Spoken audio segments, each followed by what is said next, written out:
When last we left, the party, upon coming to Greenest, had met with Nighthill and Onthar and had a brief conversation updating him on all that had transpired in the Raiders' camp and introduced these two men to your new dragons in tow, seemingly bonded to you in some way that you're not sure of yet.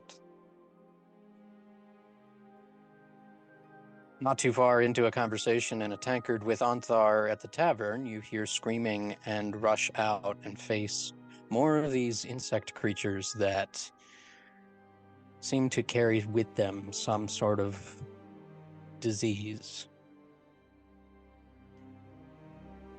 Dealing with that the best you could, eradicating whatever insects had attacked, set north to Elturel to meet with Leosin. And along the way, about the third day in, spot a little house up on a hill. You make your way up to it cautiously, only to be greeted by a very old and welcoming man. Invites you into his house, you sit down, and are given a banquet, and asks you two very specific questions, seemingly to gauge the measure of you, and answers seemingly sufficient enough. He introduces himself as Alisander and reveals to you all that he was once upon a time the last Dragonrider. As he looks out at all of you and says, "It would seem that that is no longer the case." And that is where we pick up. Hold your horses here. Let's jump ahead to conclusions.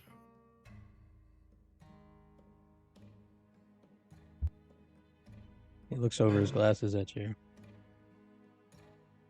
Do you think you're not?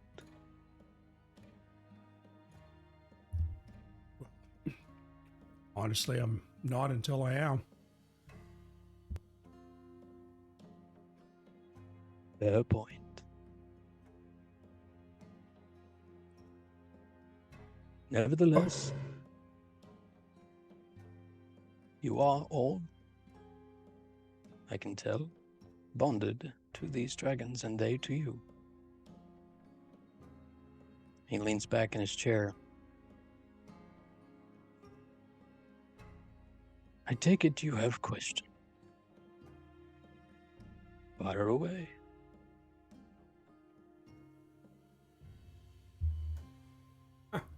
What does it mean? Why?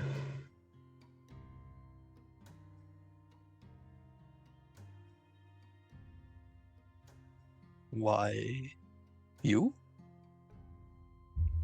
As opposed to any other? Or why do dragons bond? Or Both. perhaps another why.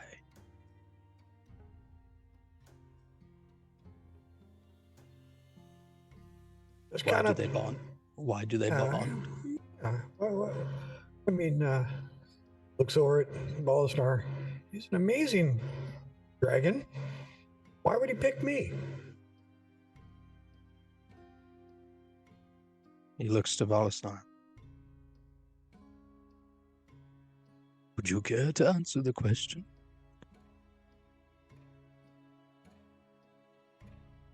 And you hear in your mind a very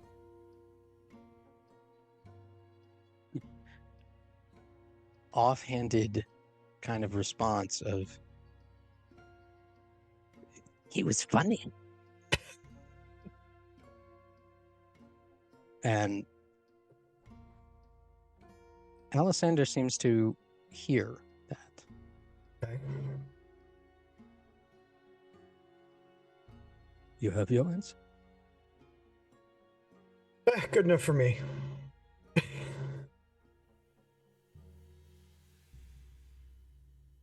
Dragons bond. We believe to humanoids and what the wild dragons call the lesser folk. Because within them lies a core.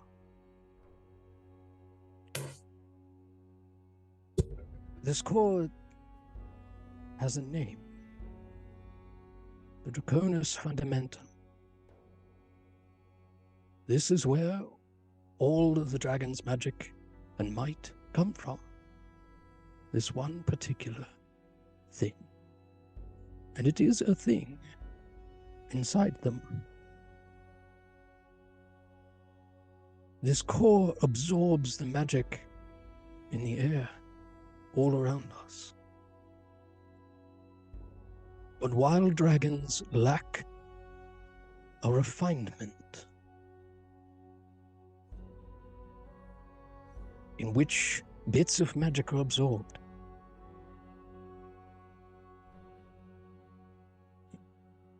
You see, he's kind of hesitating to pick the right words, trying to describe something that's very foreign to make it understandable.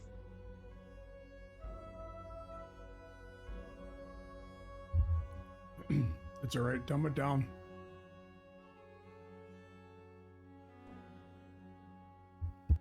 It occurs to me I don't need to dumb it down. And explain by example. If you would, the three of you, and he looks to you, use your eyes and focus on your dragons, and you will see the core. Sure. He does. Looks. You all close your eyes. Yeah. As you all focus and close your eyes, it's the normal closing your eyes at first in the pitch black. You hear the fireplace. You hear his voice. And then all of a sudden that fades away as you direct your mind's attention to your dragon. And it's an odd sensation because even with your eyes closed, you know where your dragon is. And your mind turns and sees in the darkness Taz, a little flame, a candle burning in the night without the candle. Umari, as you focus on your dragon, you see a perfect little marble made of pure ice. And Merrick, as you focus, you see a swirling, it's like an emerald, faceted, but inside is tumultuous and riling inside of a deep green to olive green, all hues.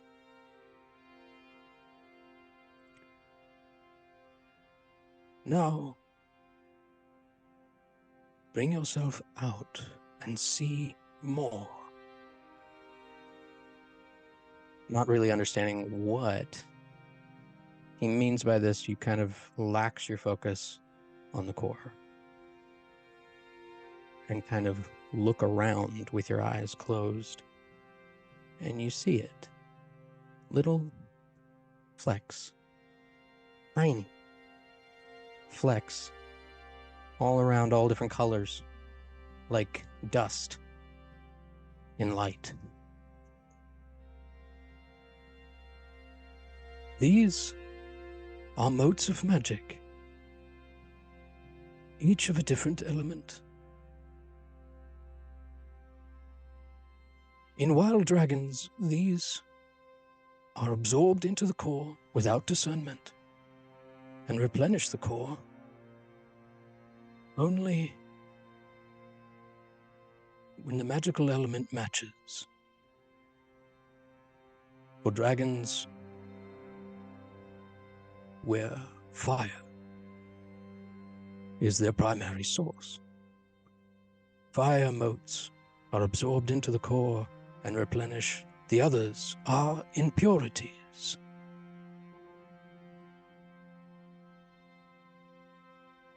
You may open your eyes.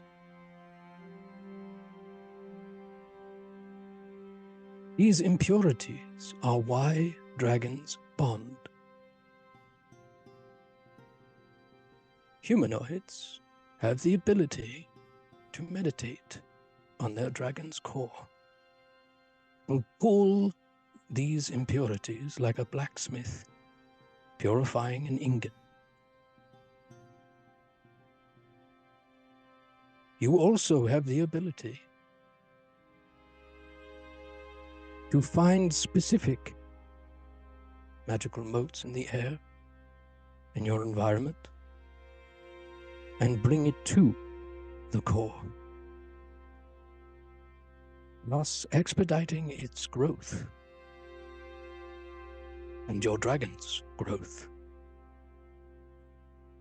Bonded dragons grow exponentially faster than any wild dragon. In the course of the few days you've been traveling, you may have noticed the increase in size.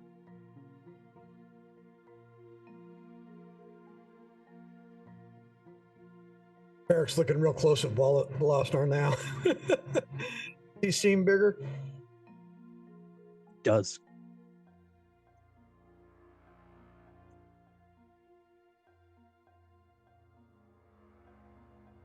I guess they all, like, how much bigger? How big are they now? When they first hatched, they were about the size of like a small house cat. They are now about the size of like a large rat terrier. Oh, Jesus. This is like a couple. This is 4 days now. Mr. Alessander, things are going to get interesting real quick, aren't they? I believe they already have.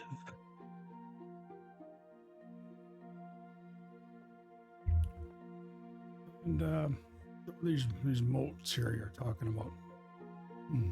How do we learn to pull those? And what do we do with them when we pull them? The process you refer to is called cleansing and forging. It requires the three of you to meditate each day. And during the meditation, it is your willpower and your control over magic that allows you to do this.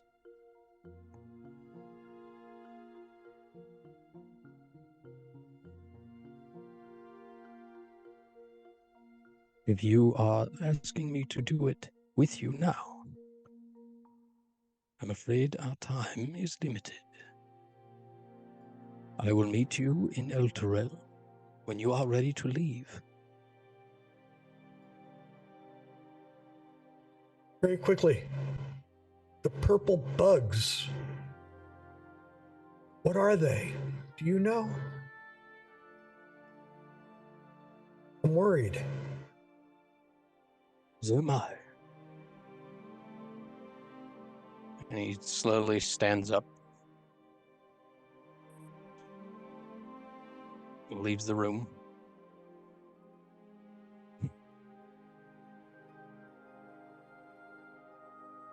And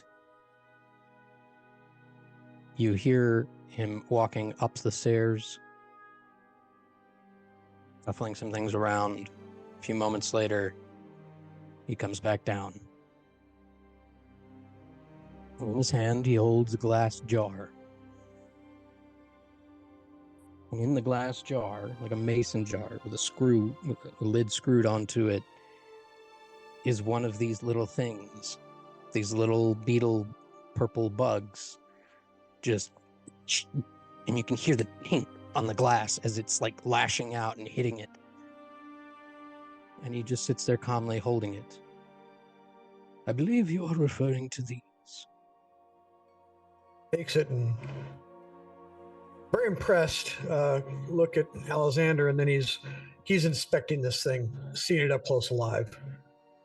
I'm trying to figure out everything I can about it, just looking at it. Make a nature check or an investigation check.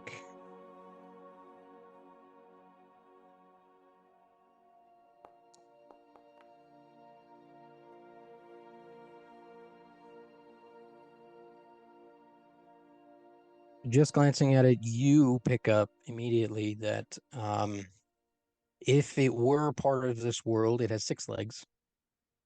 Mhm. Could be some sort of insect. You kind of turn it over. It's extremely fast. The underside and the top side are armored with a chitin. There is a band going around where the lights glow that is like it looks kind of soft and squishy. The jaws are unlike any insect you've heard of or seen in that they are double hinged.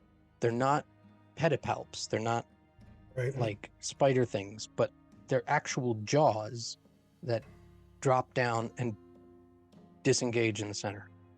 They're not insect-like at all. Right. They are not insect-like at all. The eyes are also alien, very, very strange eyes.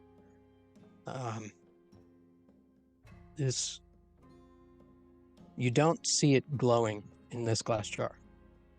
It doesn't give off that little pulse. Alexander sees you inspecting it. It would seem history is doomed to repeat itself. When I was a rider, these things nearly destroyed the world. They are a harbinger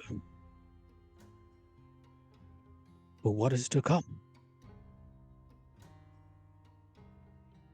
A few of those other things.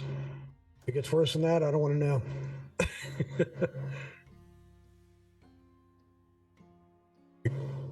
Destroyed whole houses, big, scary big. Yes.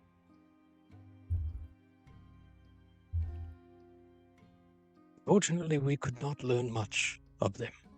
We called their race the Scourge. May I? As I am sure that you have all seen, they do carry with them a fell disease. However, dragon riders appear to be immune. All others are not. Oh, this is terrible. Indeed.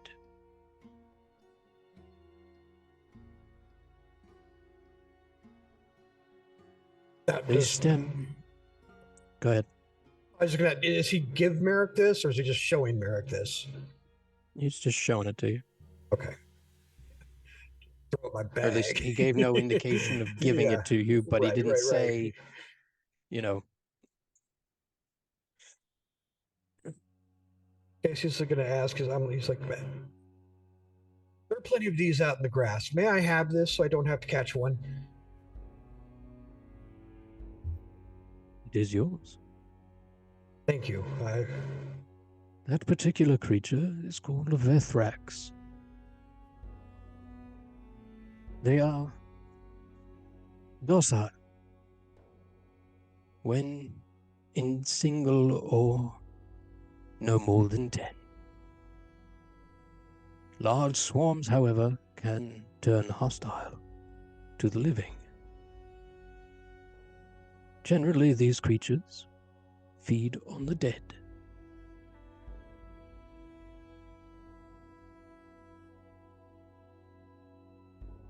Yeah, I've got questions from people. I don't like any of this. Thank you.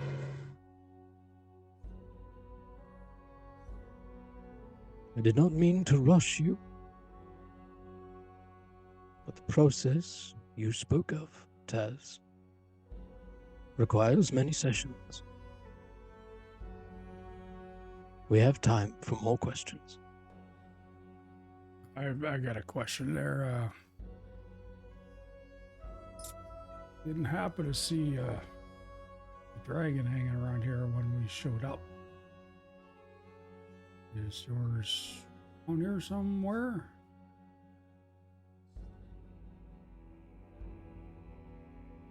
He gets extremely quiet.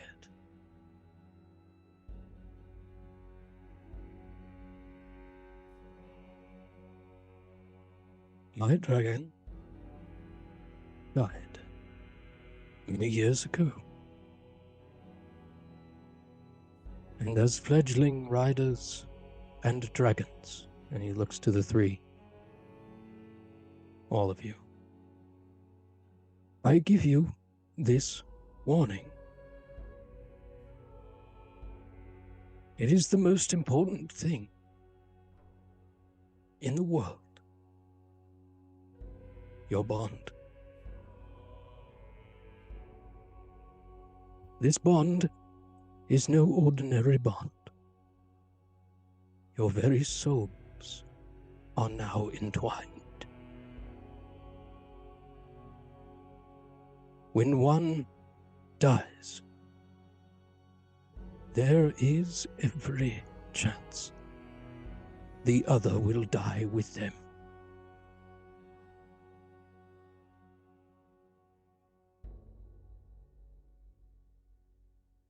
Protect each other. I think that there's hey, out of character. Who's the lady who flies that other dragon? The bad lady. What's her name? Sir, is that the Esmir. Razmir? Okay. Oh, sorry. Mhm. So I'll ask. Do you know the name Razmir? I think there's another dragon rider that you should be aware of. I am aware. There are many. Only recently.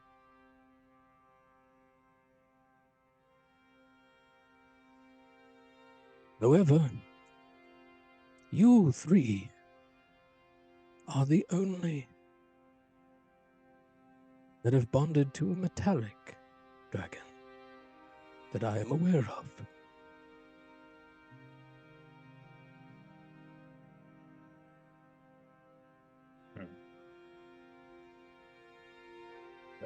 Good.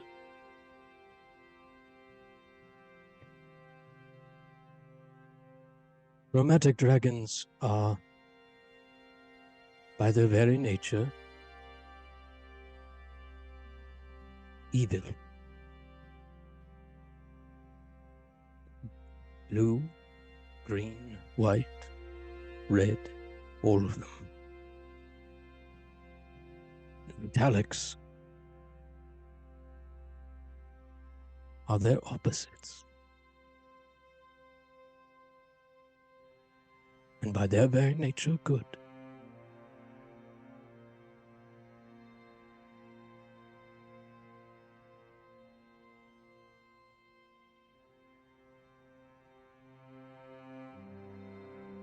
I'll pat my dragon on his head.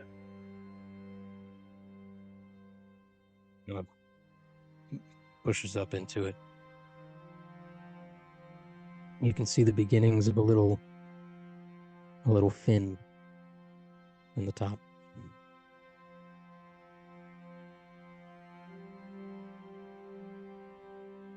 Merrick's just basically smiling, going, "All right, we're the good guys. I'm good with that."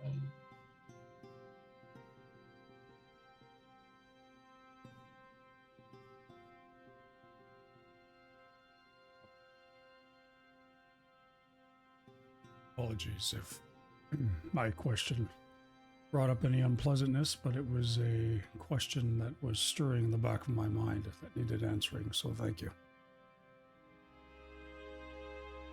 Understand?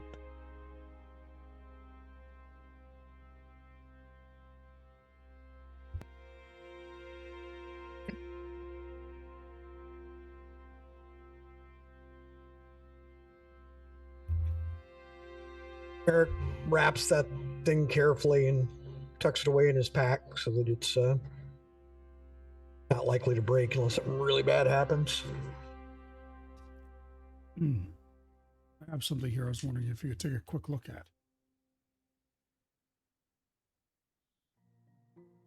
When you hand him,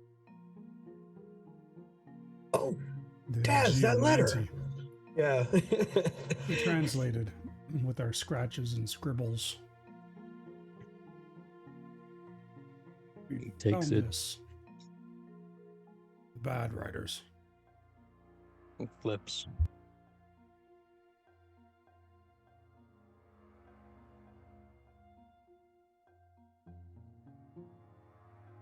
He hands it back to you. Be very careful with that. I knew the man who wrote that. He died an age ago.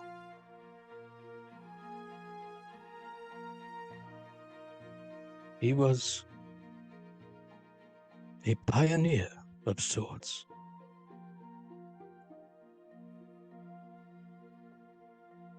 The book describes, though I cannot read it, the process by which dragons, which they normally do, eat gems, and particular gems seemed to have effects on their riders. Wild dragons, when they eat gems with no bonded rider, nothing happens.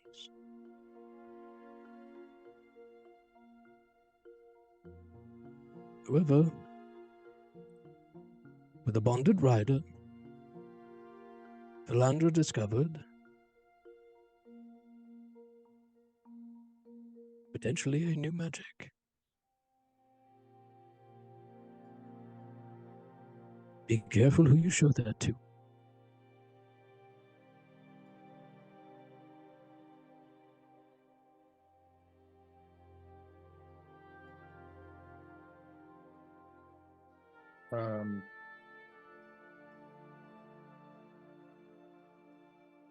Right. Interesting. So we'll meet you at Elturel, you said? I will meet you at the docks. I believe I know where you are headed.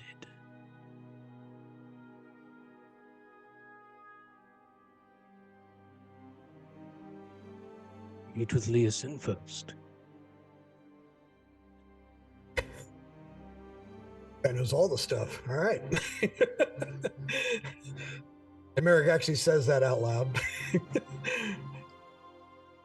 Kind of scary, but I like you. I am very old. Very old. And you pick up a few tricks along the way.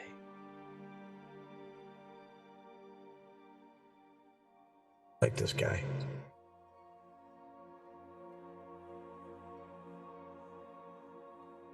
I am at your disposal.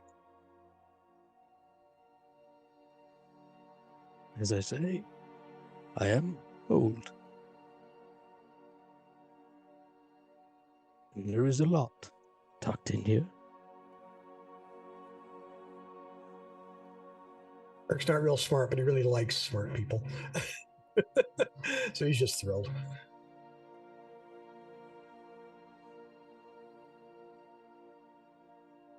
I also don't want to keep you.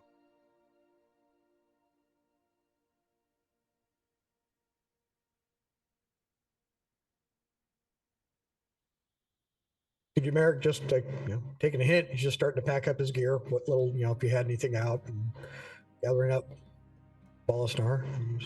Okay. Be safe. Please.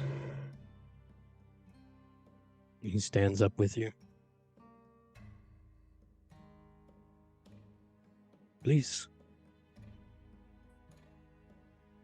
Take anything you like with you.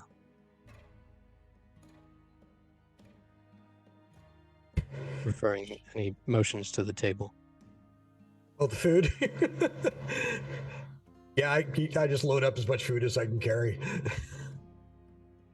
Thank you. Oh, this is great. Yeah, I'll take some too.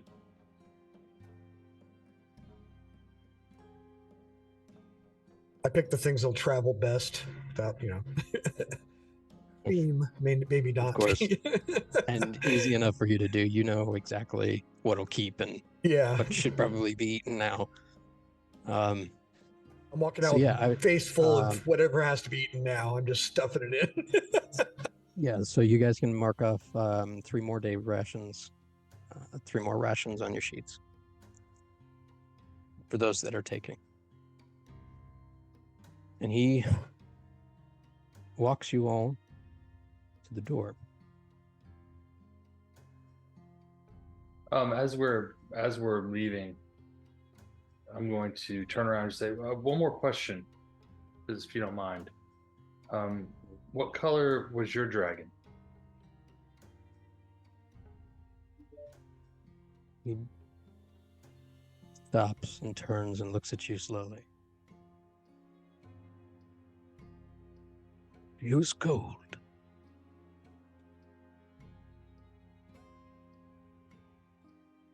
Xerxes was gold.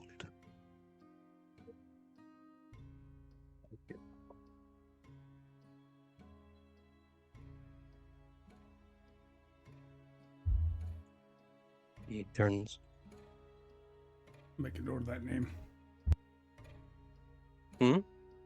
Yep. I do, but would Merrick have any idea of how big of a impact that information should have?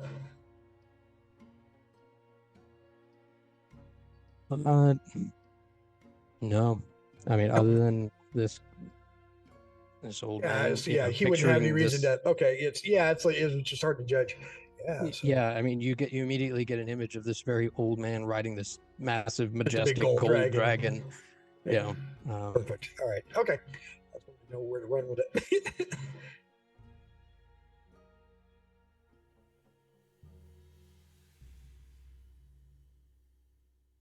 Oh, sounds fancy. Joking with Ballasnar.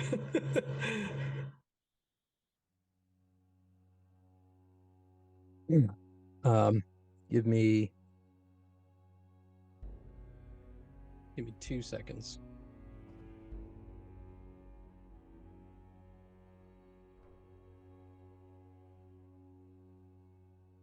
Trying to remember something.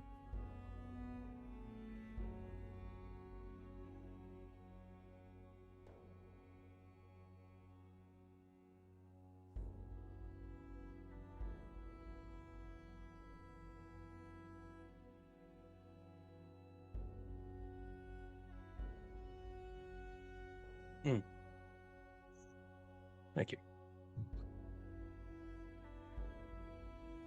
It's been an interesting rabbit hole. Yeah. Walking through the mind brought palace. that on. It's like, what is he thinking about? All right. If there's nothing keeping us here, I guess we're leaving.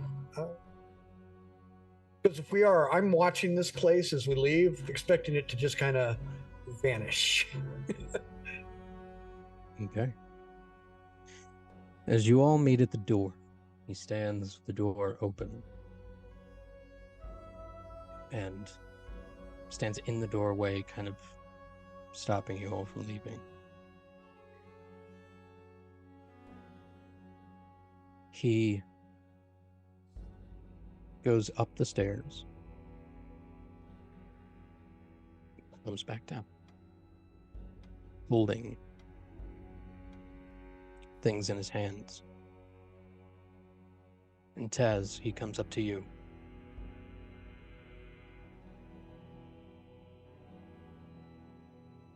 A show of goodwill and faith in the three of you. The three of you. He hands you a tiny box about, 7 inches long, a couple inches high. You open it. It's a beautiful wooden box. You open it, and it has 5 cigars, perfectly wrapped. You smell them. These are like the equivalent of Cubans.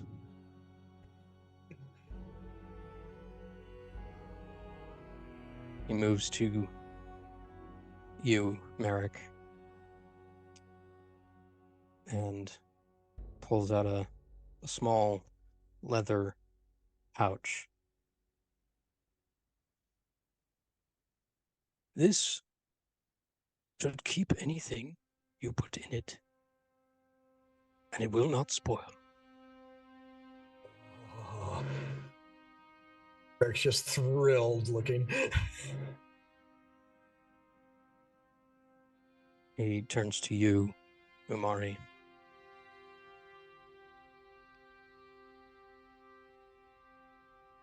I understand. You like heat. I do. And he hands you another kind of small box. It's got a glass top to it. And as you look inside, there are 3 different peppers. One white, one a deep blood red, and another one like a milky green, like peppers.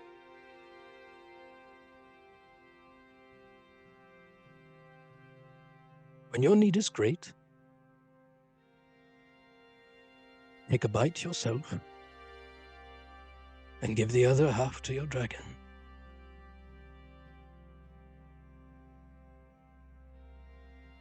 And then he goes to the mantle and reaches up and pulls down that tome that you looked at, Umari. And walks back to the 3 of you. This is a result of my life's work. Very long life.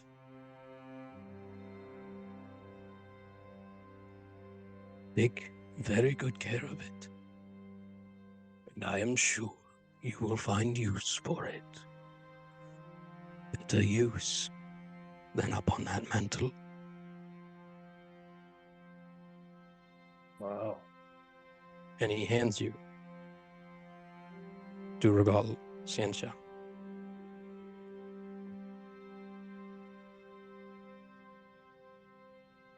I'll just kind of look around to the other guys and then look back up and say, "Are you sure this seems like too much?"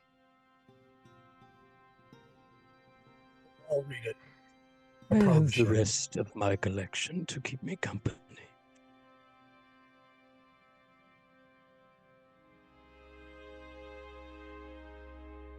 Thank you.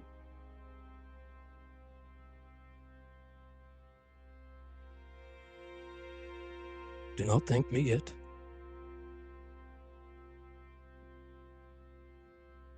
Which will be expected of you that none of you asked for.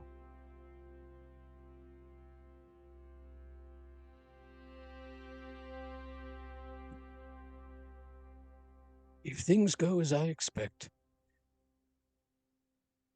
you will start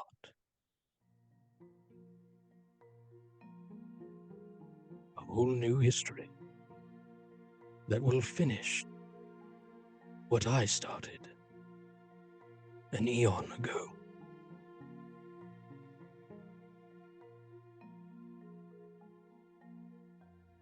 We will meet again soon. Good luck. He backs away from the door.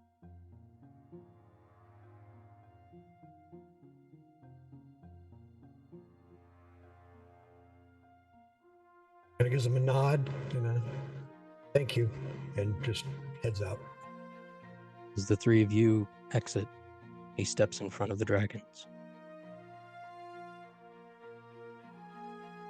The three of you, my little hatchlings, Elturel Golskot,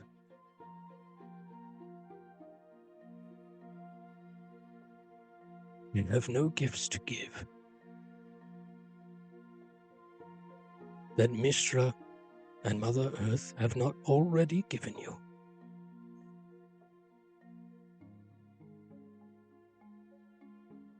You are the greatest treasures of this world. The only gift I can give is to tell you you are doing the right thing. And you have done the right thing by bonding. Do not let any of your elders tell you differently. He steps out of their way. And they all bow their heads to him as they go.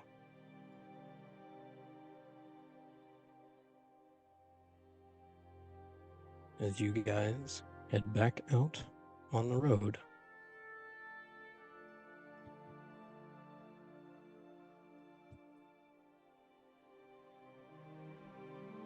I'm gonna give me 2 seconds. I'm gonna go grab a cold beer. We want to take a 5-minute break real quick. Yeah. Digest Whew. that. Yeah, my brain needs that anyway. Yeah.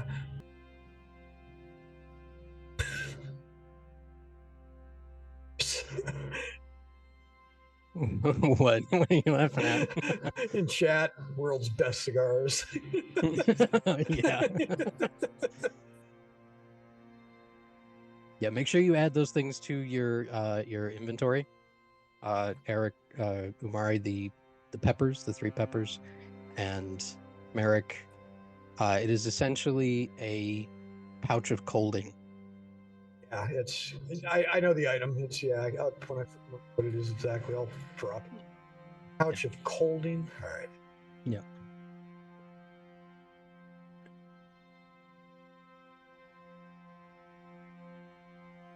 I'll find it. As all of you exit, Anthar turns to all of you. I didn't want to interrupt. That seemed rather important. What do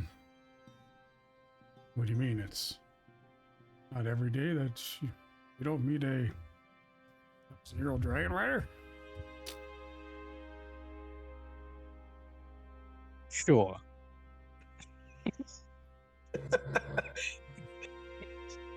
I just kind of smell the cigar again.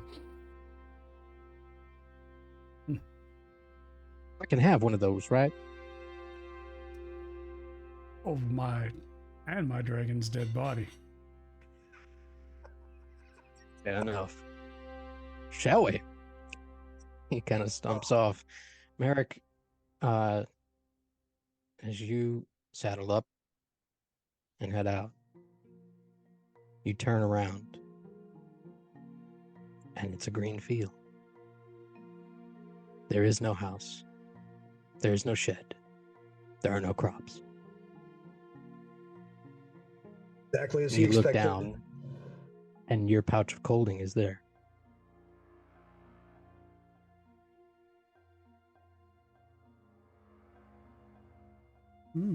Seems that he's gone. Where'd he go? You guys continue on. Down the way, I assume. What do you guys like to do? Of What course, time? to Elturel. Yeah, I mean, yeah, depending on time of day. It says, so it's about noon. That's right. Well, when we started, it was around noon. I think. As you look up at the sun, it's about the same time. Like, it doesn't seem like the sun has shifted. Huh. Maybe you remember it being a little lower, or you're not sure. I mean, he But- pays attention to the sun. He's that's just seems wrong. It's about noon. Okay. Best course for Elturel. Or unless someone wants to do something different. You guys push on. Sounds good.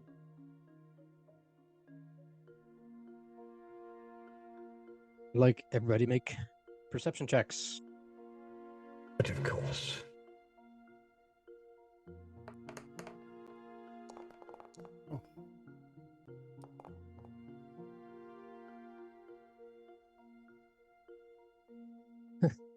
As Glad to see the rolls are continuing from last night. Oh my God, that was terrible. That was funny, but Taz, would you like to explain the nat one, or shall I? I'll have mercy. You have no idea the week he's had. As we ride, my attention is drawn continuously to the smell and the aroma of this small, intricately carved box of cigars. I just can't help but almost petting it and holding it softly in my caress as we ride, paying no heed to the land and the nature around him. Baby looks at you. If dragons could raise an eyebrow, they would. Just you. Mine.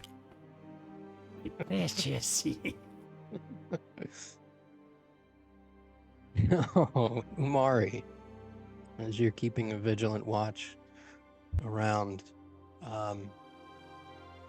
going through things in your mind of the conversation you had, there are certain things that you see on the horizon. You see the very distant glimmer and shimmer of light refracting off of water. As I should adjust the time this time, because time does go on. It's about 6 o'clock as you guys, almost 7. The sun's almost setting. You see in the distance, even in the twilight of the end of the day, a very bright light, like a star that is way too close to the ground, shimmering just to the northeast of where you're headed. Okay.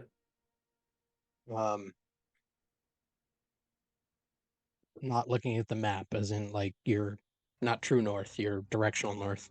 Like, where you're headed, you're pointed at Elturel, and in that direction is where you see that. Okay, I'll Oh. point it out to the rest of the group. What's up? Okay. I'll just I point it out. recognize this as the city I kind of skirted around. You do, yes. Yeah, that's where we're going.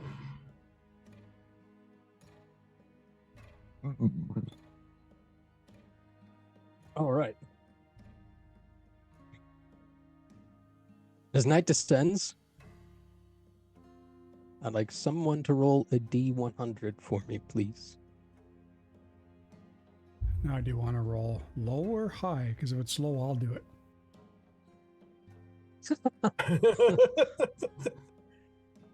Sure, I'll flip it for you. Go ahead. Roll low.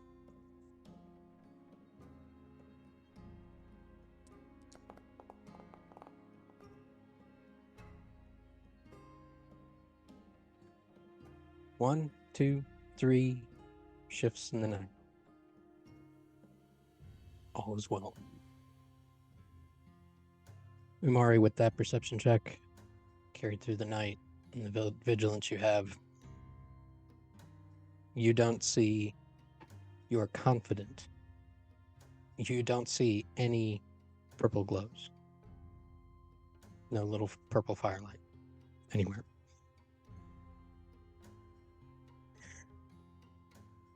Good. As morning rises, sun comes up. You all put out the fire after having breakfast, saddle up. Is there anything that you guys would like to do during this time, getting ready to go on the last leg of the journey?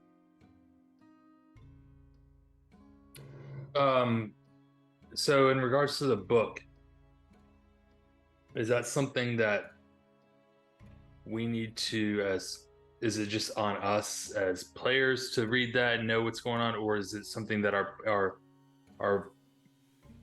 actual characters need to spend time each night? How long would it take for them to read that whole book? If we know it, they know it. How we want to do that is up to us. I see. Okay. And I explained that Merrick, whenever he has a chance, he's reading. So Okay. he's actually reading things out loud that seem important. Yeah, and I will say that particular bit of it is just in the beginning, right? The assumption on my part as DM is that you guys are passing now 2 of these books around amongst each other during downtime. Yeah. Either translating or reading through on various bits. This book is hefty enough that it will take time for your character to go through and read it. Because it will take us time to go through and read it too. So yeah, that's fair enough. But in the beginning, if you know it, your character knows it. If you don't know it, your character doesn't know it. As time goes on in the game, the assumption starts to take hold, and your character will know some things that the player doesn't. As more time goes on, your character will know more than you don't. And roles will start to be introduced. Oh, this is interesting.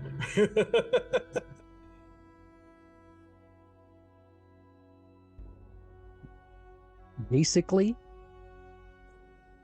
I'm rewarding you guys for actually taking the time and just reading any of it at all. If you take any time at all to look at it, very much appreciated. Oh, no, I will. Believe me. I'm not going to hold you to that forever and ever. Roles will be introduced eventually. I'm not going to make you read that thing. Yeah, no, I understand what you're saying. All right.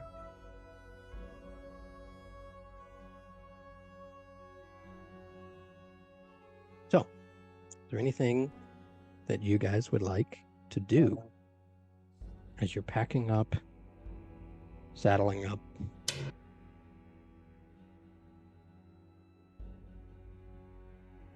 Have either of you been to Elturel before? Do you know what you're getting into?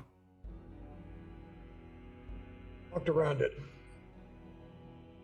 I don't know if I have or not, DM.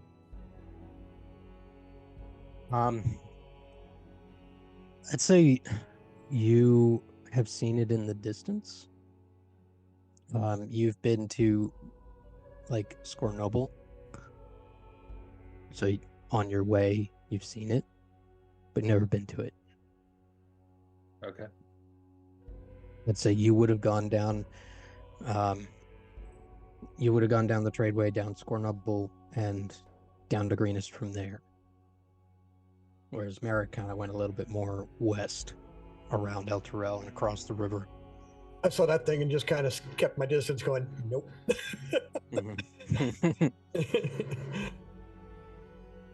The only reason I asked is, given that I'm technically a cleric of Torm, Elturel is kind of our home city, protected by the Hell Riders and the Order of the Champion. You been there then? I have not been myself, but, well, not in a very long time, since I was a boy and first taking the oath, my father. I have heard that things there have gotten strict, so you might want to watch your tongue. The Hell Riders themselves are not to be trifled with. Now their city watch could probably take on the armies of some countries. Just a heads up. Well, need to hide these guys then, don't we? Not sure how they Gonna- take them, in all honesty. Kind of. Star, let's get up on my back, kind of hold on to my pack, and I try and throw my cloak over him and a hood, and see if he can actually look out the hood, and then when need be, just pull his head and hide it completely. You're having Volusnar under your cloak. Under my cloak, right? Okay. Backpack. I mean, yeah, you look like a hunchback, but yeah. He's that And big it's- already. The size of Volusnar is getting uncomfortable to carry. You can do it easily, right? Well, But the claws are, Drag like it down. an All inch right. and a half long now, and just He tosses close, like, come on, nope. In an emergency, maybe, but no. And just kind of, it's like, sorry, buddy, I tried. I mean, you can do it. I'm not saying you can't. I'm just saying it's rather uncomfortable, and you'd look like a hunchback. If that's what you want to do. All for it. But I know Volusnar's going to be like, yeah, nope, I'm flying. And he's going to kind of fly in circles around and kind of keep an eye out. Okay. And of course, if any of that isn't true of what's going on in Elturel right now, feel free to correct me. No, actually, I'm impressed. It's Spot on. very much so. Hold on. Where am I? There we go. So, you guys head out, take off, and move to, what am I doing? That side. To get into the city.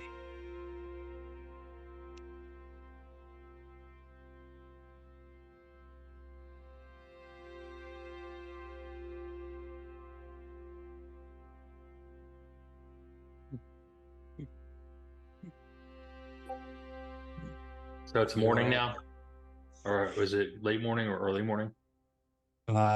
It took a few hours to get there, the last leg, so it's about noon, a little past noon now. Okay.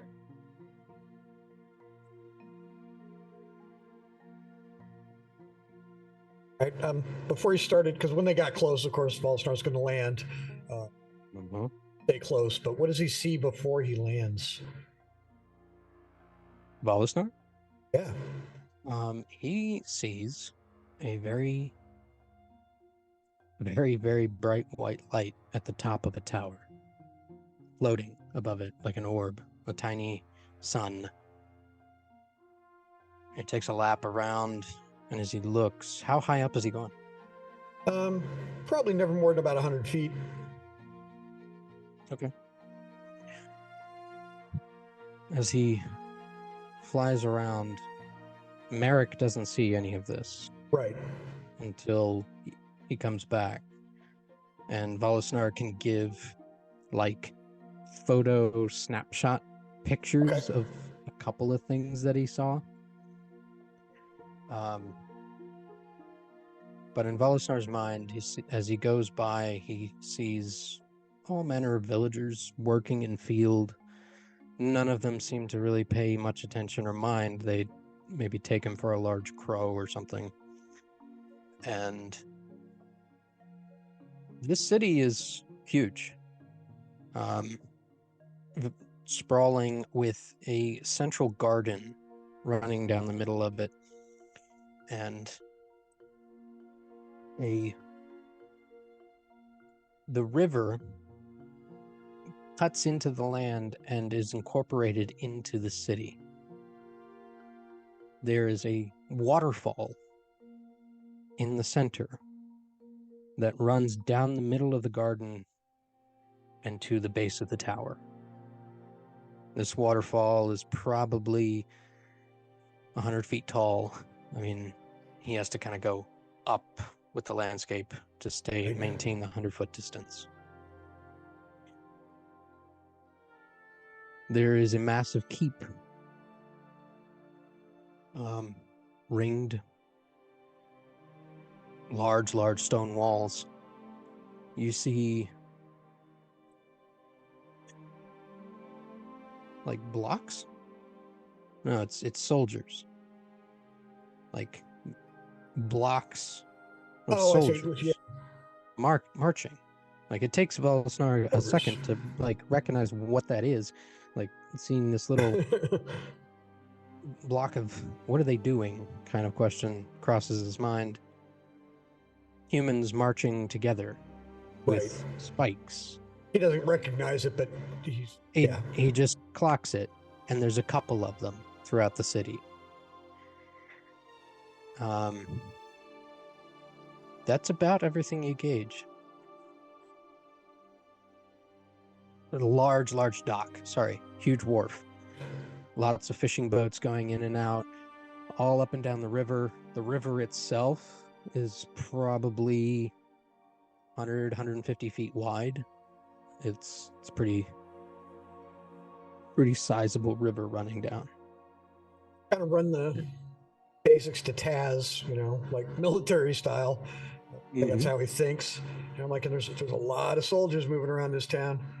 And I kind of flash back to Volusnar, what he was seeing, but close up. These are soldiers. These are, fighters and full helmet, armor. Yeah. It doesn't look like there was any urgency to it. Yeah, these are troops just training. Yeah, it was just a march throughout the city. Yeah, there's soldiers everywhere. Yeah.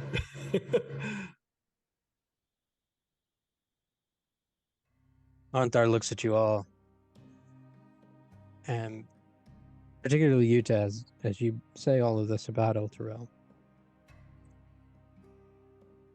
Well, I am impressed.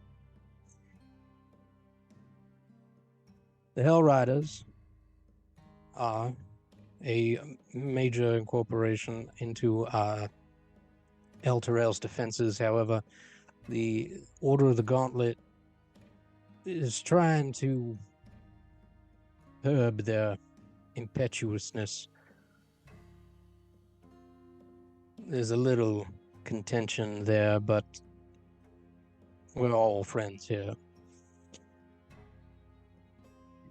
They have the right and they have the heart, just not the head. So, I agree with Taz. Do watch what you say around these fellas. They tend to be a little short-tempered, easily offended. But we're not headed there. We're headed to my old stomping grounds. And leads up with his horse. My God, do we just bring these guys with us right through town? We will cross that bridge when we get to it. I'm going to try. There's a friend I know we'll see what happens. And Anthar in all his shining armor goes up to the gate. Goes up to the guard. Do you all follow with him, or are you staying back? Ooh, right behind him. I'm following. Yeah, I'm right behind him unless he's kind of signals otherwise. So this entourage goes up to the gate, and Antar, in the lead, goes up to one of the 4 soldiers, 2 on each side of this very large gate in the stone wall across this bridge.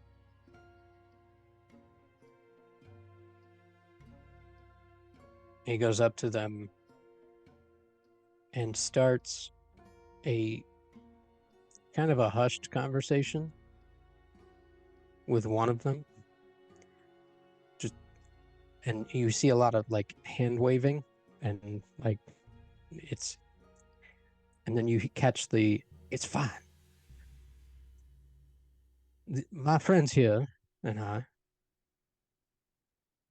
all of them, yes, them too, would like to see my friend Leeson. I'm going to assume that it's all right with the Lord. The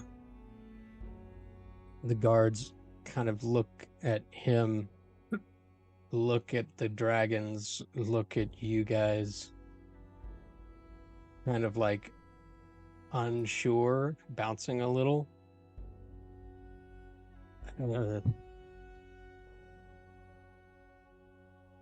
Hang on. And one of them goes inside, and the gates close.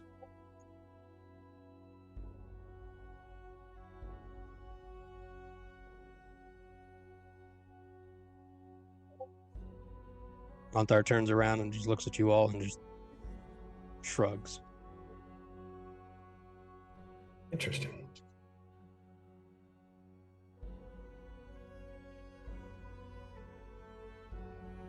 A few minutes go by. 15 minutes goes by.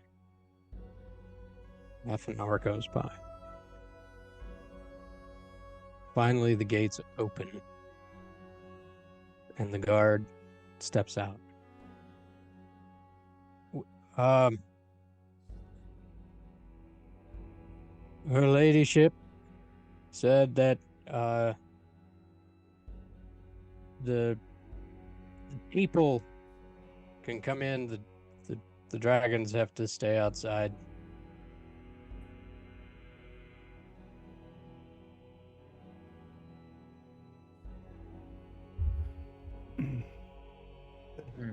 Does All-Star understand this?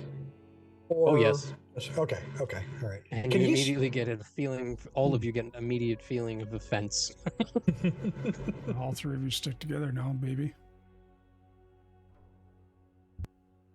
Maybe we should have them fly up as long as they can and kind of stay out of trouble and out of reach.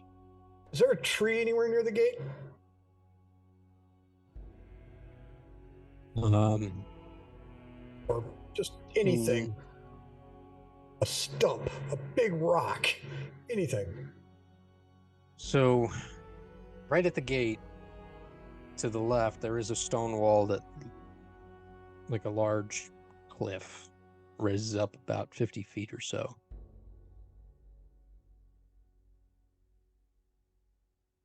Now he's going to go and curl up just to one side of the gate. I don't know if he can speak it, but he's going to try and say what he thinks is the word in common for nap. Okay. Curl up right there where everybody has to see him.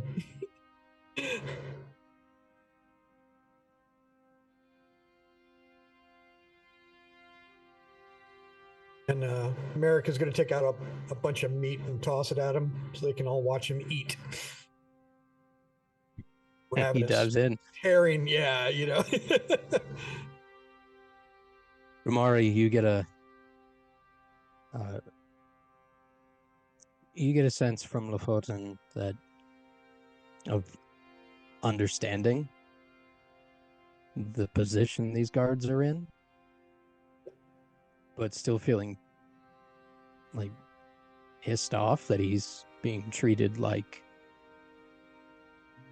just a normal animal. Yeah. All right, I'll take some meat out of mine and say, go perch up there and make sure that we're safe. Keep an eye on us. Having given a job to do, he feels a lot better about that, and kind of stands taller and feels important, and goes and does that.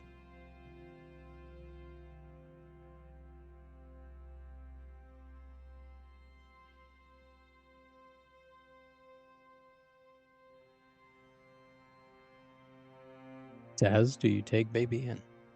Or attempt to? Maybe we can stay here with the other three and keep them company.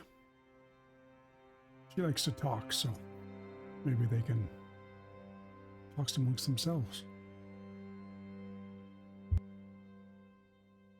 And baby kind of just along and flops in front of Alisnar's he's eating. Attempts to start up a conversation. Alzar will talk back. He'll be perfectly, creatures in the existence that understands where he's at right now. There's a certain empathy and connection there, even if he is a smartass. So, you all look back at the guards and kind of gesture.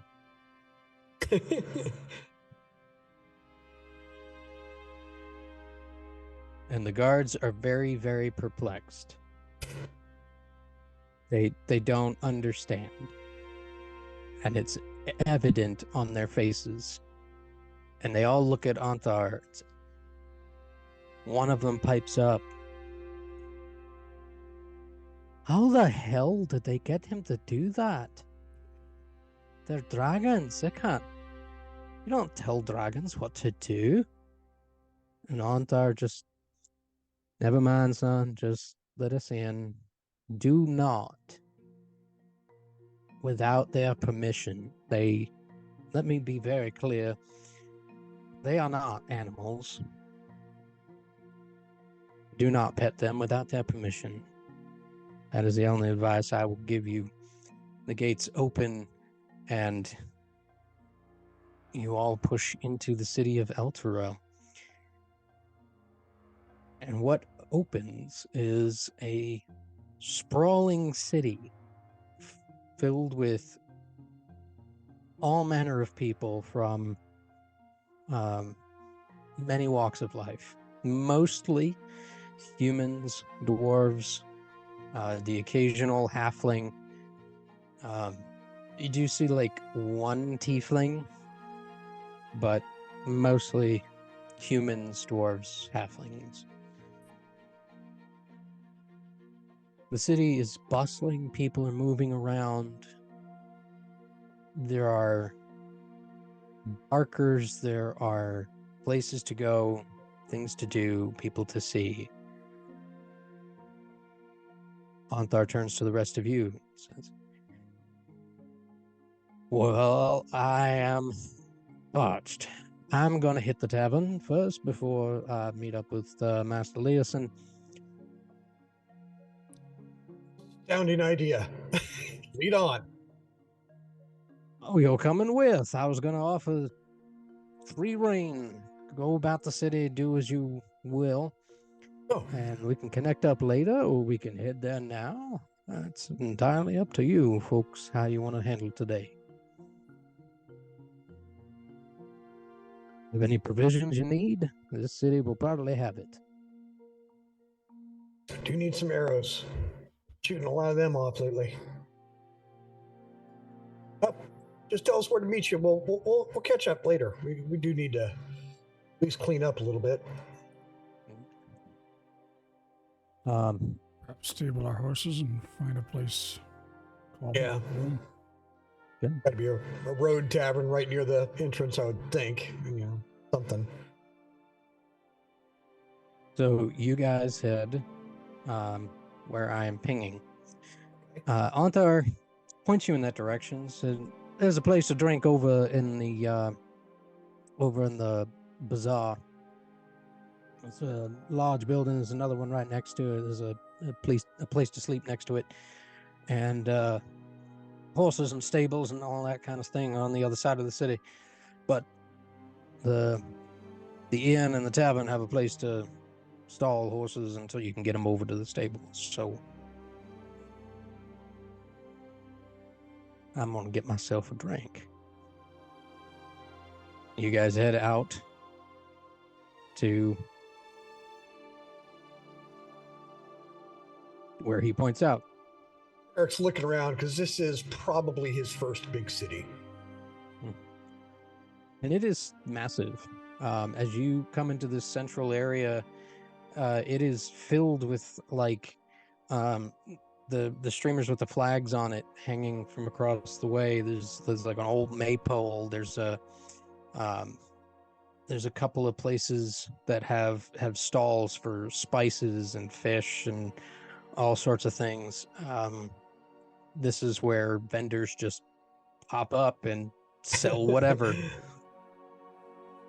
And there are two huge buildings, massive buildings, side by side. And as you walk up to the first one, you see the sign, and it is literally called a place to drink. And next door is literally called a place to sleep.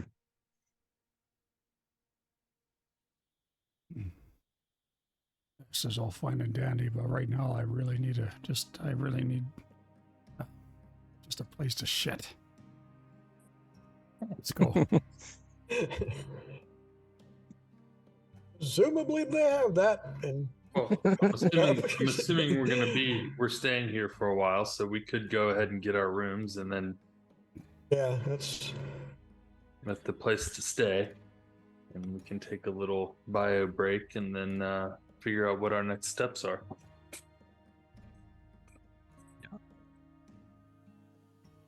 Elturel is now a place that you can see.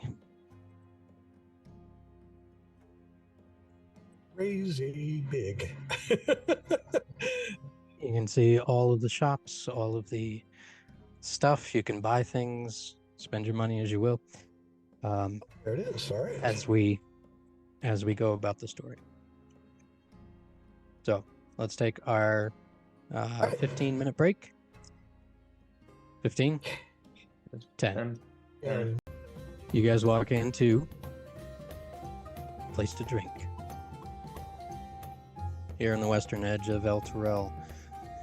And as you guys enter, you see a typical tavern on the first floor and a staircase to the left, to the right-hand side that goes up and to a second floor with more tables you can see from the edge at the door.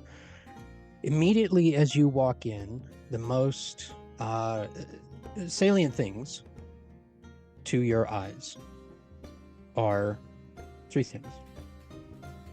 You see, as you scan the room, a table filled with a dwarf, a lizard folk, and a tiefling playing cards.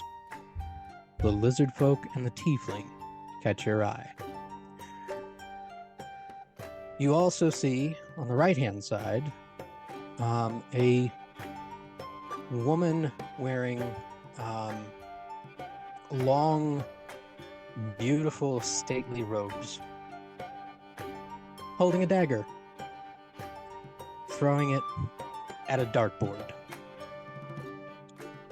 And a man beside her, also wearing like stately nobleman's jacket and trousers, and laughing jovially with this person that he's with, and throws a dagger right after her, gets a little closer, and she pushes him.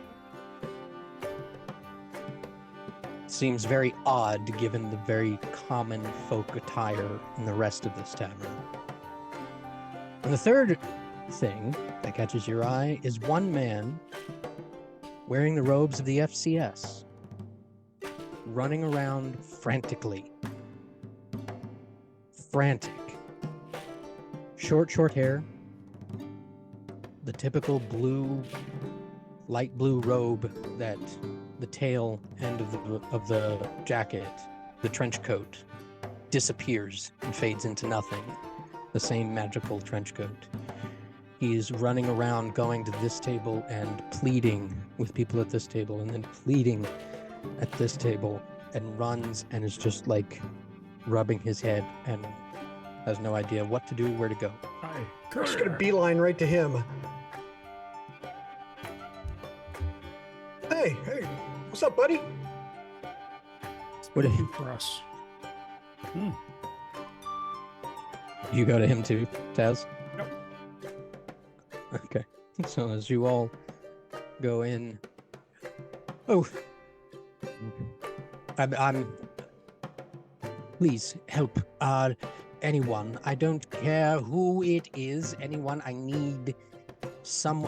You do, as he looks you up and down. You look like you could handle yourself. Maybe you could help. I need to retrieve something that is extremely important to me.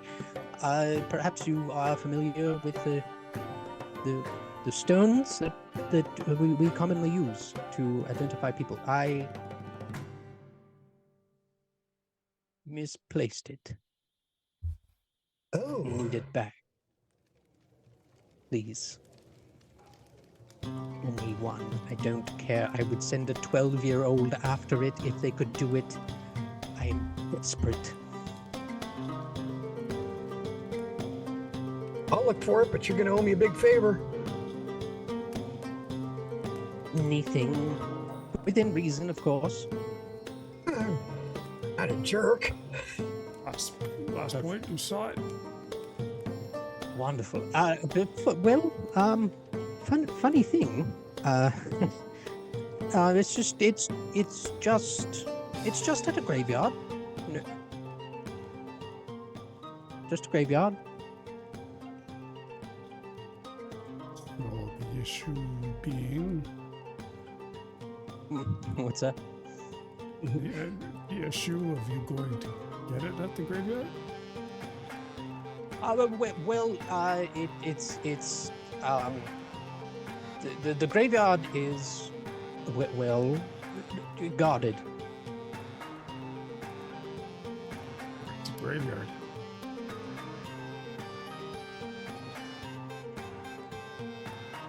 You need to speak up, or we're not gonna help you. What's the deal with this graveyard? Why can't you go get it? Drill it. Oh, time The for this ghost of a nonsense. dragon. Ghost of a dragon. Yes. That's why no one will help me. It's a Gravin's graveyard. It's a dragon's graveyard. It's where dragons go to die, and bones. And I was studying it, and this thing came out at me and scared the ever-loving daylights out of me, and I dropped my stone, and I can't go back to get it because this thing will rip my soul from my face.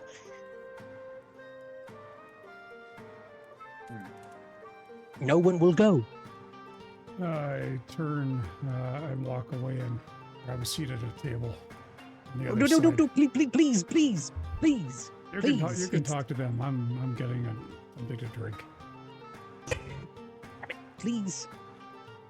Either of you. Anything. What do you think, Amari? I work for the FCS.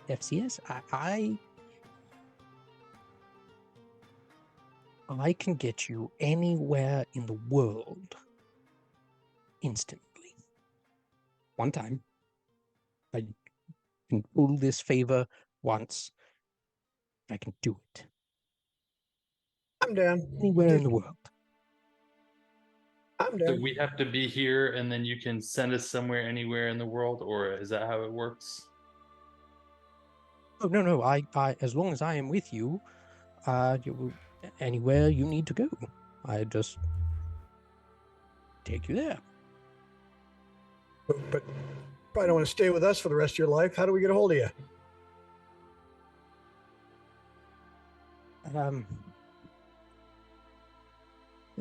Well, I would say send a letter, but I can't do that.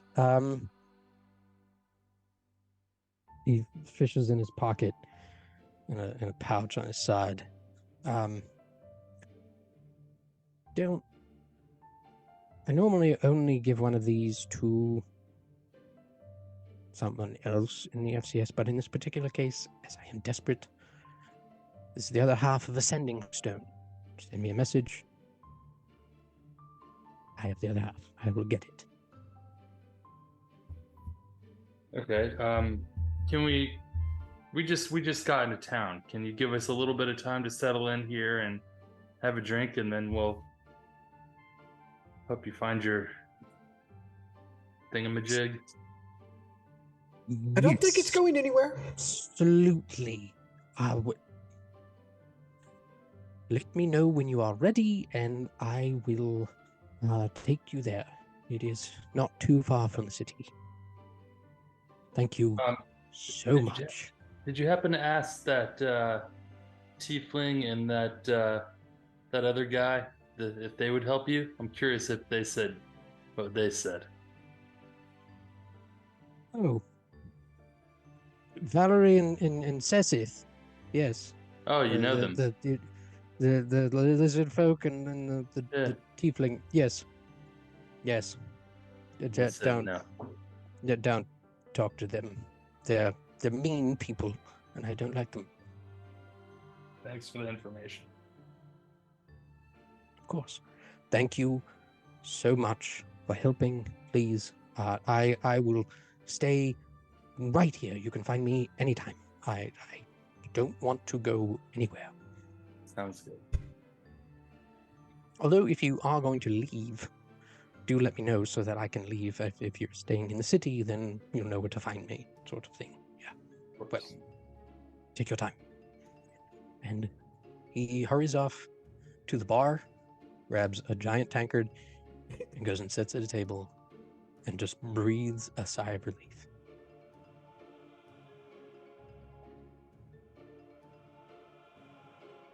That's going to come in handy. All right. So, You're a bartender at the Beyond the Bar? yeah, I was going to say, There is. It's thirsty. Is again, another odd figure in this place. A large half-orc woman stands behind the bar. Deep green skin, very small tusks. Long braided black hair. Built like a brick shit house. And as you notice this, you look around. You don't notice any bouncers. Good. So she looks There's at all kind of of you. like, I mean, he is like unabashedly just kind of like eyes wide, like, what the hell is all this? An offensive way, but just like marveling at this insanity around him. Welcome to a place to drink. What can I get you? Here. Mead, please. Yeah. An ale. Right up. Driest you have. We got a few things for you. What you looking for? Wet. Yeah, I got you covered. And slides you your beer. And slides you your meat.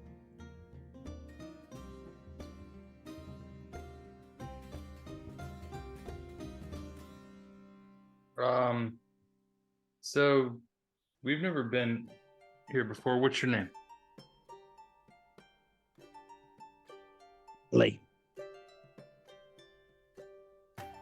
Nice to meet you. You're gonna give me yours? I'm sorry? Oh, yeah. How much do we owe you? Of course. No, your name. Oh, No. I'm sorry. I thought you said gold. I'm Umari. And I'll point to the Take the others. gold too, but I like the names. Umari. These two with you. Pointing to Merrick and Taz. I'm Merrick. Nice to meet you. He goes back looking at the table. She gives you a little salute. Give it to Taz. I am definitely not going to play up my former military experience in this town. Just as You're not gonna what? play up my military side, my training. I'm gonna try and Just be a grumpy old man. yeah. just beat Taz. Okay. Fair enough. You do notice, Taz, that there are others here smoking. So, if that's something you wanted to, you could do it inside. Absolutely. So it's a little confused. Is this a fancy place? Is this a casual place, or is it more fancy like these people over here? What's going on? We're a place for all sorts, love. We get the nobility in, we get commoners, we get beggars, we get workers, all sorts coming in here. Maybe we're the only place in town, but I'm not complaining. Nobility.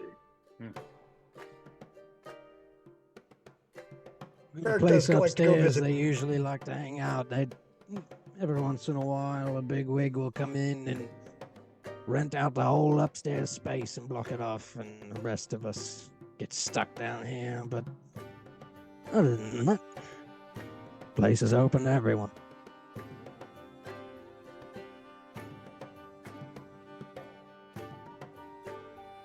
Looks around. He's looking at like the furniture and the plates and dishes. Does it all like look nice and current, or just beat to shit and you know? It looks like it's rotated. I mean, Some it's of it just is okay. beat to shit. Some of it's really current. Some of it's new. And it is not parsed out or discerned in any way. Like, the nobleman has a shit cup and a fancy new plate. The lizard folk have... Just go through too many too it- fast. It's just whoever gets whoever or whatever. Just a constant rotation of stuff. Not parsed out in any way. Just enjoying his ale, looking around for his beer. What does lizard folk and tiefling look like? Lizard folk is got a long alligator-like snout. It's not like a velociraptor type snout. It's more of like an alligator's. But he has this short red fin that runs down the top of his head, down his back. 4 long fingers on each hand.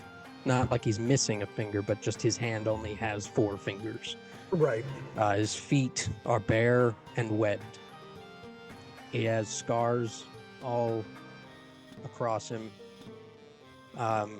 The tiefling is a woman. Long red hair. Blood red horns that kind of like spiral up and back. And glowing orange irises. Deep red skin. You can see when she laughs, tiny little fangs. And she's talking to the dwarf and the lizard folk freely. She's just saying whatever she's saying, and they all seem to be getting along great and paying no mind to the rest of the patrons. All right.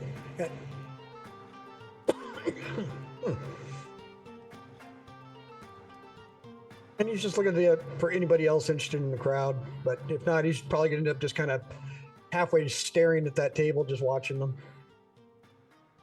Is it around dinner time? If so, we'll get some food. Yeah.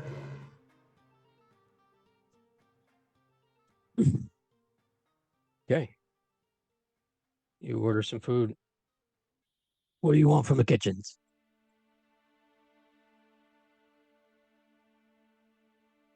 Whatever's hearty, just solid food.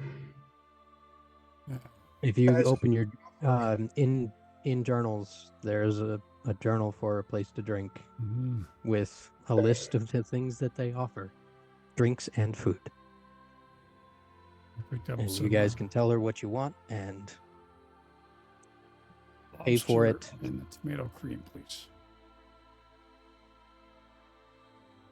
She brings it out,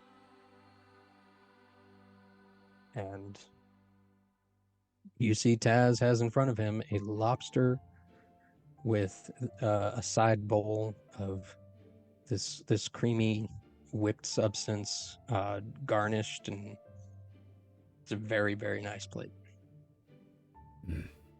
Seafood takes me home. Don't mind me. I'd maybe a glass of red, please.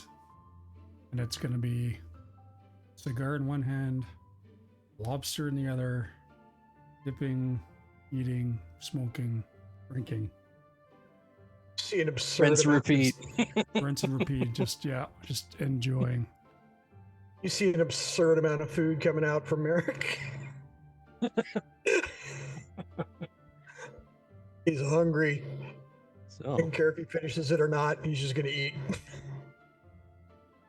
I will say that the tavern piece, the tavern journal, will come into particular play later on. So just know that that's there for you to order, buy, whatever you like, in whatever levels. You can buy simple stuff, fancy stuff, whatever you have the cash for. Right. So This is you bring it all out. This is the and- Tavern Inn with the green chili stew. Is that what I'm looking at? Uh-huh. Yep. Okay, Umari will order the green chili stew. You just It's click on the brought link out that in says a purchase, in a yeah. very nice wooden bowl, and it's a red sauce base with all manner of really spicy chilies. You can smell the spice coming off it. Good.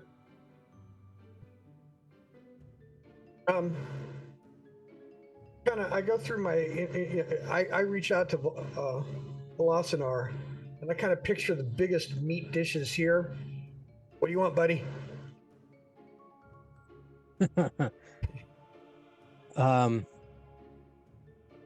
As he goes through, and kind of there's a slight delay in the back and forth as you're both still getting used to this connection, but immediately kicked back is the boar ribs, the honey braised boar ribs. I knew it.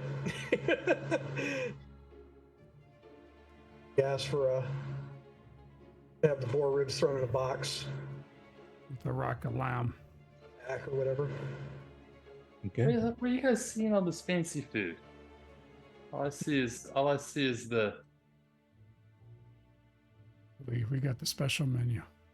Hey, you got the special menu. You commoners get rice and porridge. Yeah, it's there. You can just scroll down. It's all there.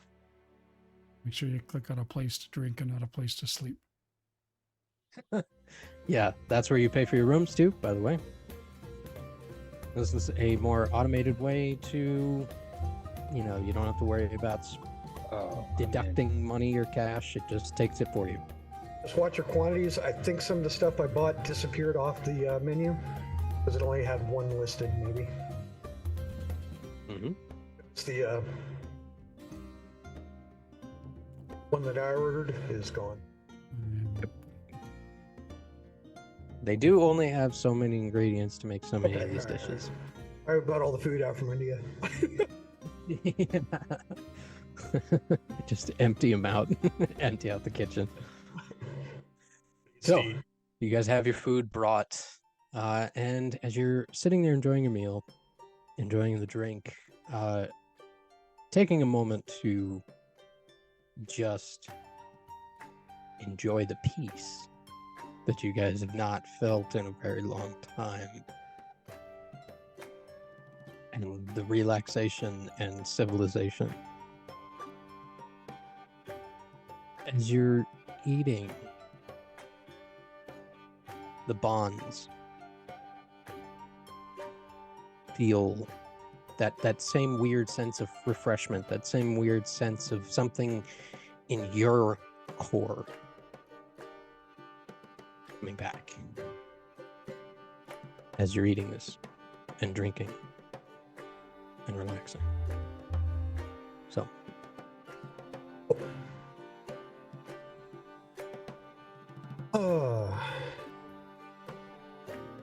what would you guys like to do?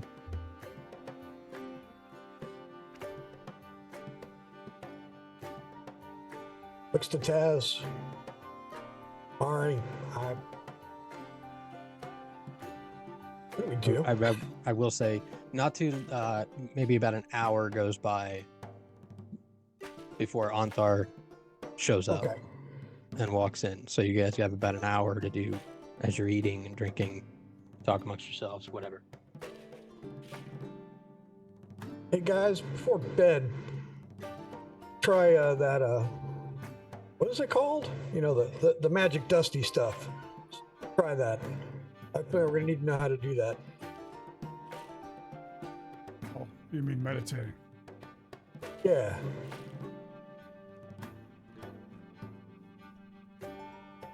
Isn't it like 1 o'clock in the afternoon right now? Aren't we gonna go? We're not going to bed. Well, I'm not saying do it now, just before we do crash.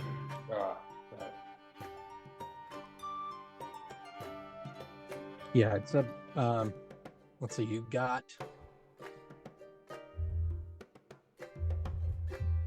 to Elturel just after noon, right? Around like 1:32.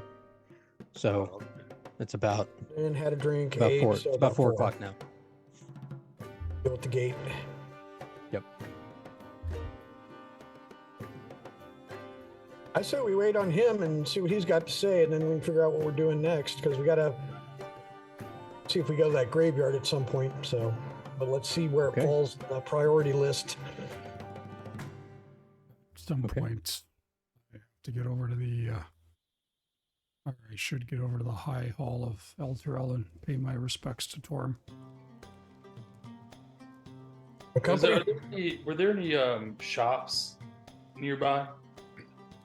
Like close within an hour, like where I could be out of there within 30 minutes or something and back? Yeah, there are a lot of shops. There's the armorer. You saw a place, 2-minute walk from where you are. It's a place called Hope You Come Back. There's another place across the way at the bazaar, big sign above it. Very, very brightly colored place called Brews and Baubles.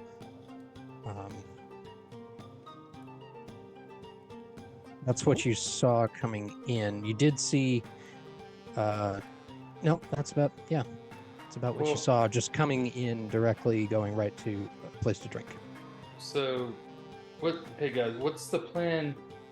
What's the plan with our dragons? Like, if we're planning on sleeping in here tonight, which I'm assuming we are, maybe we're not. What are we gonna do with the dragons? Because we can't just let them, or maybe we can, but let them stay out there. But what do you guys think? I got a to-go bag for my buddy. I'm going to go hang out with him for a while. Well, is there a way? I mean, they can fly, right? So can't they just fly into here, like where we're gonna stay, or? Eric's eyes kind of get open and like, there's a lot of military here. I don't think they're going to be kindly on the idea of something flying in over their city. Yeah. Look at Taz, you know? Mm-hmm. They also don't. They are small, but I'm not sure if it's Elturel's any in the same way as Waterdeep with their dragon policy. No dragon policy, as it you stand. Okay. Well, let's talk to Leosin. That is on our plate.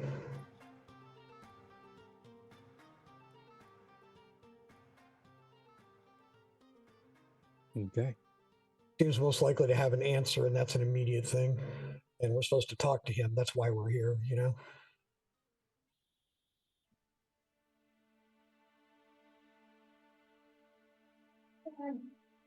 I gotta let Eric's my thinking dog out anyway. real quick. Hang Okay. on one second.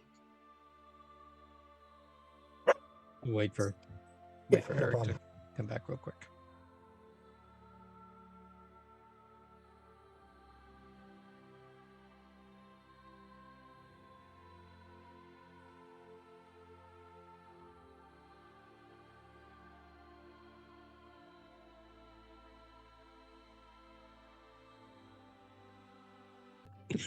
Yeah.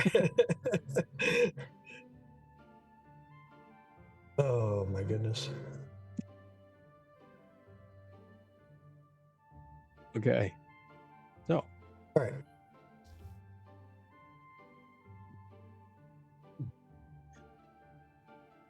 you guys head where? Or do you stay waiting for Hunthar? Waiting for Hunthar to go talk Okay. to Leosin, I think, would be the. I Okay. think. As you guys are eating, talking amongst yourselves at the bar, chit-chatting with the bartender now and then, you do see Anthar come in and waves you down, comes over. Elven maid, please, and looks to the three of you. I just spoke with Thavius, and he wants to have a word with you all before we go further and find Leosin. Leosin knows that we're here as well. He's expecting us. I don't know if he'll join meeting up with Thavius, but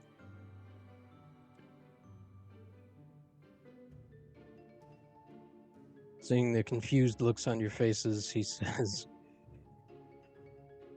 Thavius is the High Observer. He's the Lord over this particular town. The boss or the mayor. Yeah. Apparently, he, unlike the mistress, the lady has a particular interest in the god's tale or depiction of you with your dragons and would like to hear more. If you play your cards right, I think you'll let your dragons in and the god won't be any trouble. Okay. Well, all right then. And he stands up, one moment, and he just downs the tankard, slams it on the bar, and heads out. Just so you know, this is Thavius Krieg. He is the High Observer of Warm. So Be on your best behavior and don't embarrass me, please. Miles, I would never embarrass you. That's what I was afraid of. Fuck.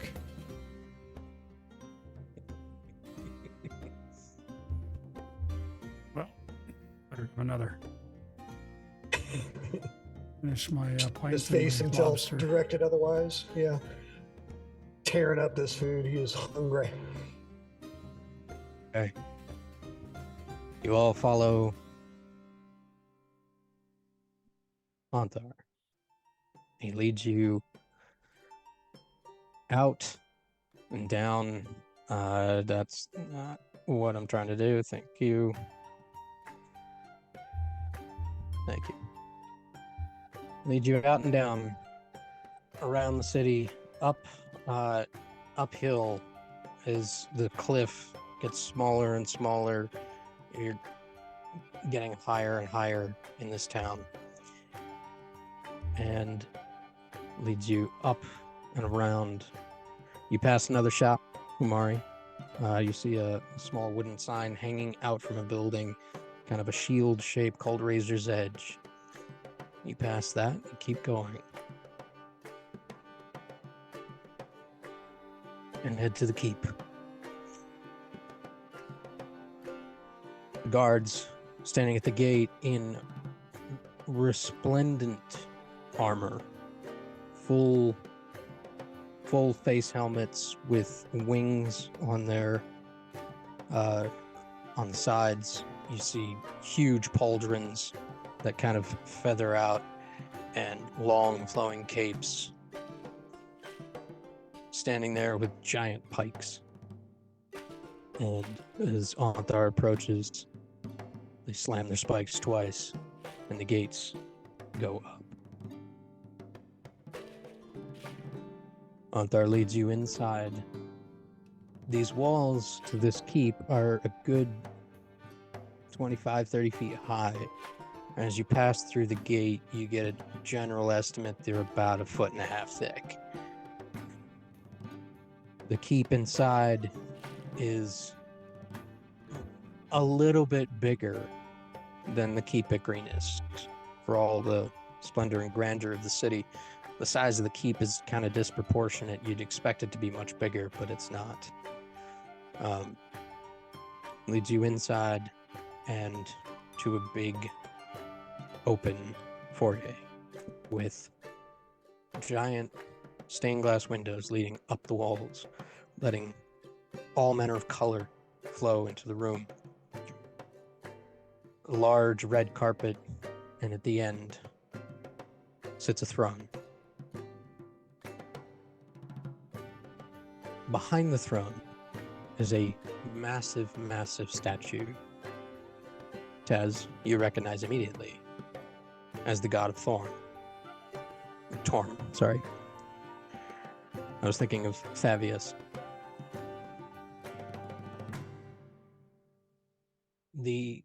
Who sits upon the throne is not dressed in kingly garb, but more priestly garb.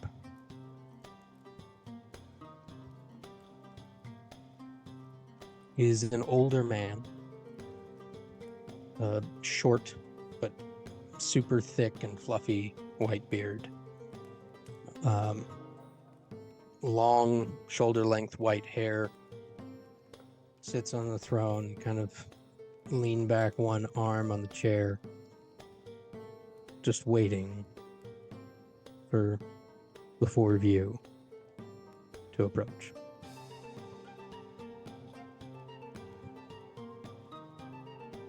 Anthar just leads on and kind of whispers over his shoulder to the three of you. He is rather he's good-hearted, but a bit of a stickler. So, and continues on. You all approach. Anthar gets on one knee and just gives him a quick bow.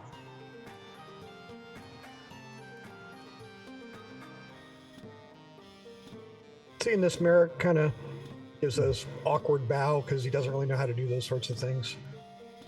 Clearly awkward, but Altar stands up. Hi, observer. Let me introduce you to my companions. Their other companions are outside the gates, waiting for you, it would seem. This here is Taz. This is Umari and Merrick. This older man looks up at the three of you and straight back to kind of not looking down his nose at you, but really eyeing each of you up and down. And seems to be waiting.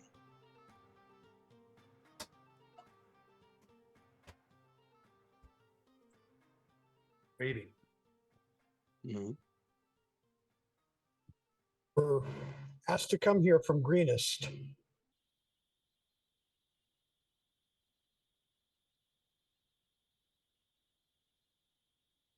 Thank you for letting us in your city.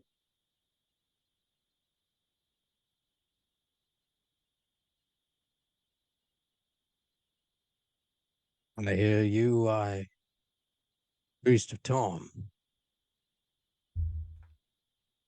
Looking at Taz. I am High Observer.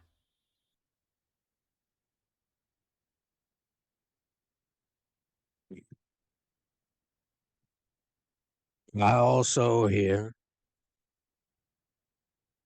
you bring dragons to my gate.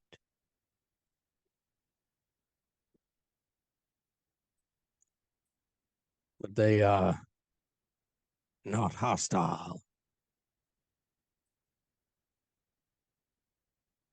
Explain.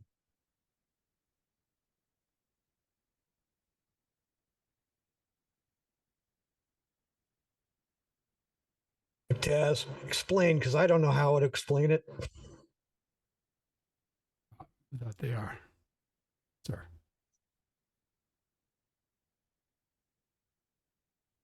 What'd you say, Taz? That they are small, friendly. Ooh. How small? Not The way big enough. my god looked. He Mm. was in a bit of a tizzy about it. Then perhaps a new guard is needed. Dragons are but the size of large cats at this point. Kind of see, Merrick is kind of like mimicking holding. He's like, kind of about this big. You captured them. No, friends.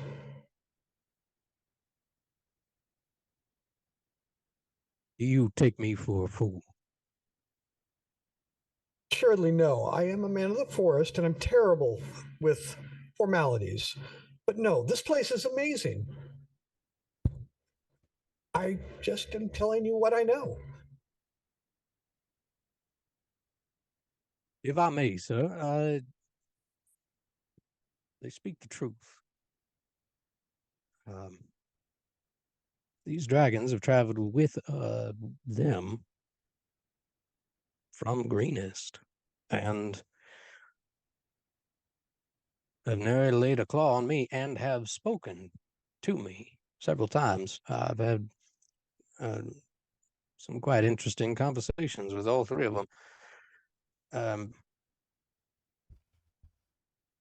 If it's worth anything to you, I don't think there'll be any harm.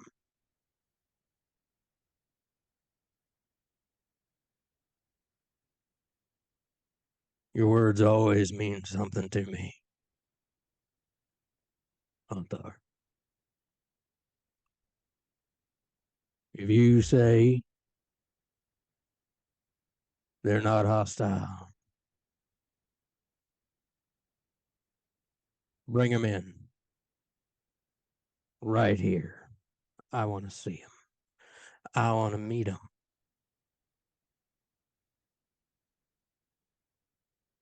Are they within a mile? They I'm still absolutely connected. are. They absolutely are. He says out loud what he's thinking in his connection. Merrick just goes, Velocinar, come say hello. I'm gonna bring his Veloc- friends. Bring everybody. And he's going to immediately just take flight and fly towards the key. He looks around as you say this out loud. But you said they weren't in the city. They're not. It'll take a minute. They have a way to go. Just kind of wait for the reactions because hopefully people are yelling. He Eric starts just folding crosses his his arms and arms. waits. How does Volisnar uh how does Volisnar enter? Well, I assume there's big doors. Yep. Are they open? They are not. They close Great. behind you with 2 guards. Okay. So there's 2 guards outside Yep. as well. Yep. He lands right between them properly, just takes a seat, looks at them. The guards see him approach and just slowly put both hands on the pikes on both sides and watch this dragon just land between. Valisnar sees them just look up at each other, and there's a pause, a really long pause of tension. And slowly the guards just and the gate opens. Looks over his shoulder, or did baby and Baby's right there did as well. they all Yeah, came? they followed. Three Yeah, dragons just just march through that damn door. from their perspective, looking up at the 2 guards, they are just watching like these stoic um what's the Jaded and everything else. what's the Queen's castle? Um Buckingham Palace guards. Right. Yeah. Unshakable. These Buckingham Palace guards have dropped all facade and are just awestruck as these 3 dragons come walking by them. Hello. And the High Bearer sits up in his seat as they enter and looks at the 3 of them. He says that you speak.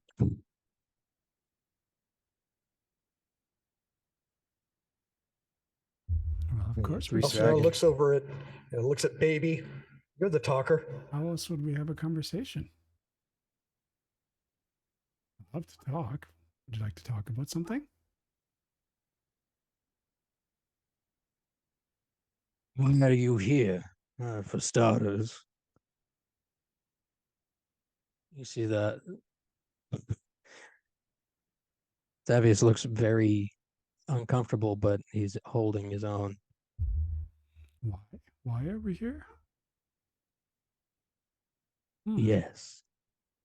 Why are you here? Hmm?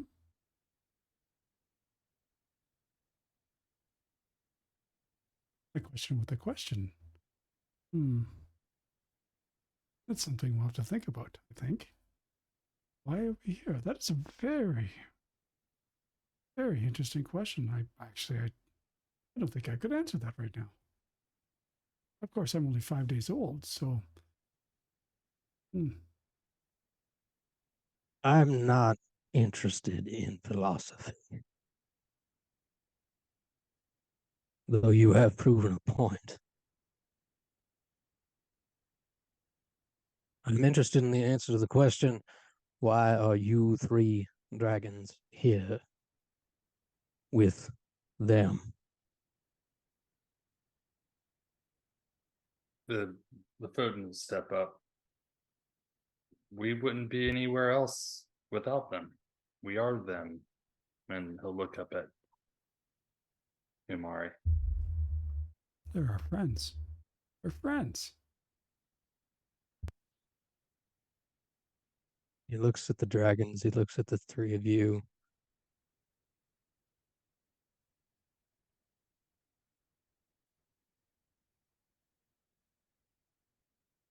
I've seen a lot of strange things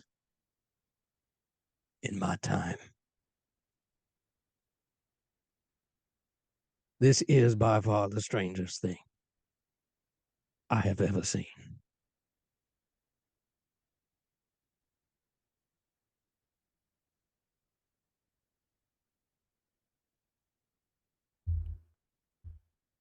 I will tell the lady what I've decided. He looks at the 3 dragons. You 3 may go anywhere you wish within the city walls, but so help me, one of my people gets so much as a scratch. Hell will rain down on you and your friends.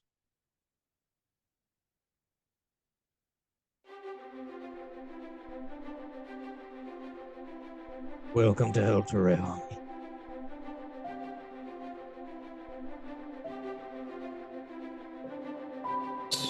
And that's where we'll end tonight.